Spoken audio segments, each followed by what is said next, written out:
मस्त आज आपण बनवणार आहोत सोयाबीन चिल्ली. एकदा ट्राय करा. अर्धा तास गरम पाण्यामध्ये आपण सोयाबीन भिजवले होते.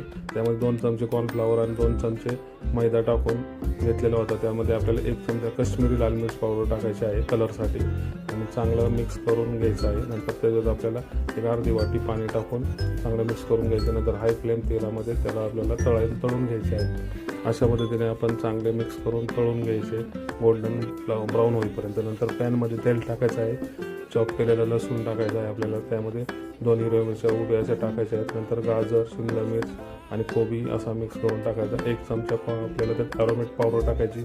अर्धा चमचा आपल्याला त्यात काळी मिरी पावडर टाकून चांगलं असं मिक्स करून घ्यायचं. 2 चमचे आपण त्यात शेजवान चटणी पण टाकायची आहे आणि चांगले असे मिक्स करून घ्यायचे.